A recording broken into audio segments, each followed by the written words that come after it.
Bana, mambo vipi? Karibu sana United Insider. Subscribe, like, share na comment ili kuikuza jamii kubwa. Na chini nimekuwekea linki mbili ya Instagram pamoja na ya group ya WhatsApp. Tuziangalie taarifa muhimu siku ya leo kuhusu Red Devils Manchester United.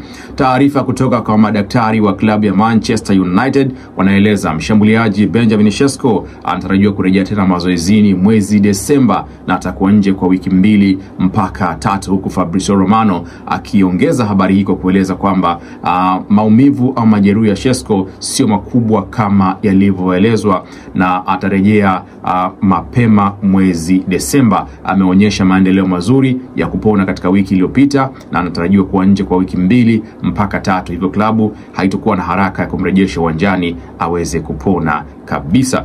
Lakini taarifa nyingine ya muhimu kabisa ni kutoka kwa mwandishi Mark Odegaard pamoja na Rob Dawson wa ESPN ambao wanatuambia kwamba Manchester hawana mpango kuongeza kiungo mpya katika dirisha la majira ya Januari. Klabu hiyo imeamua kusubiri mpaka dirisha la kiangazi ndipo watakapoweza kufanya malengo yao makubwa ya usajili. Kwa sasa United wanapanga kupunguza mishahara kwa takriban pauni milioni 1 katika majira ya kiangazi ili kufadhili usajili wa viungo wapya.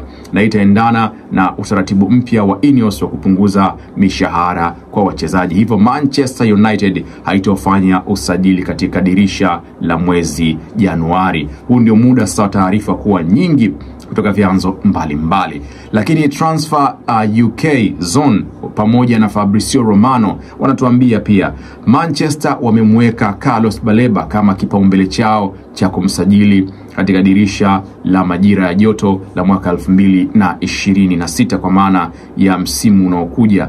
Dirisha kubwa la usajili, Baleba ndio kipaumbele cha kwanza cha Manchester United. Hii ni kwa mujibu wa Transfer Zone UK pamoja na Fabrizio Romano. Wakati Dawson pamoja na Marco kituambia Manchester haitosajili Januari, lakini Fabrizio anatuambia mwezi wa 6 atakwenda kusajiliwa Baleba na ndio kipaumbele cha Manchester United. Lakini pia Transfer Zone UK na And Kyle wanasema Manchester imewasilisha maombi ya kutaka kupeleka offer rasmi kwa klabu ya Crystal Palace ili kumpata Adam Wharton.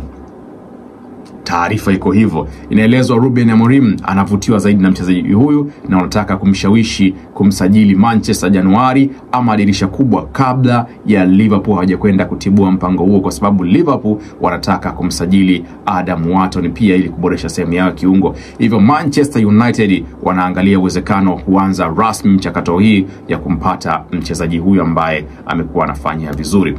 Taarifa nyingine, Nottingham Forest hawatakuwa tayari kumwachia kiungo wake Elliot Anderson katika dirisha la usajili wa mwezi Januari. Hii ni kutokana na ubora mkubwa alionao mchezaji huyu ambaye pia anaitumikia timu ya taifa England. Kwa hiyo klabu ya Nottingham Forest haitakuwa tayari kumuuza mchezaji huyu.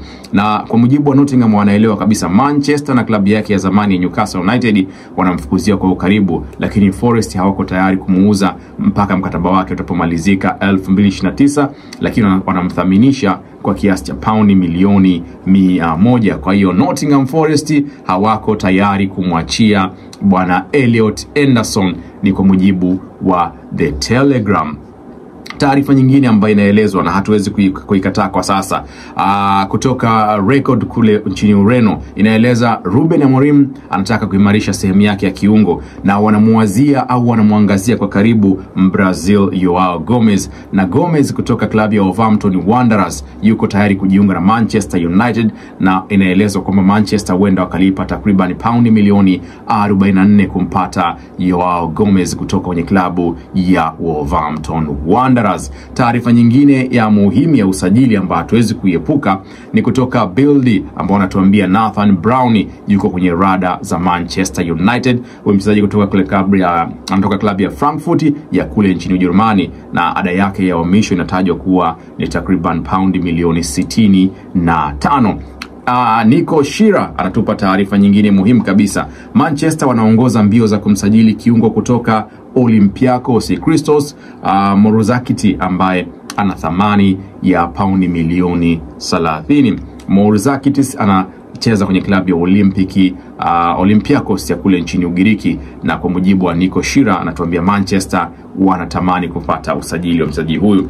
Taarifa nyingine ambayo hatuwezi kuiepuka kwa wakati huu ni swala la usajili wa Tchouameni, pia umezungumzwa. Team Talk unatuambia Manchester watapeleka ofa ya paundi milioni 110 kuweza kusajili wachezaji wawili.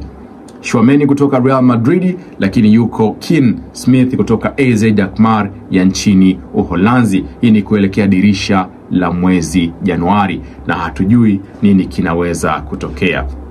Taarifa za Antoine Semenyo kutoka FC Bournemouth inaelezwa kuna kipengele cha kumuuza. Release clause yake ni paundi milioni 65. Kifungu hicho kinampa ruksa klabu yoyote kuweza kufanya naye mazungumzo na itakuwa rasmi.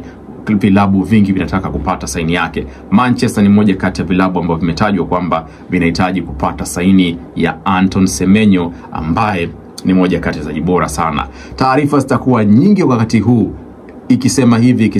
Mwingine anatuambia tutosajili, wengine wanatuambia watasajili. Usiache kusubscribe, kulike na kushare kupitia hapa Local Content, ama kwa sasa United Insider. Ciao.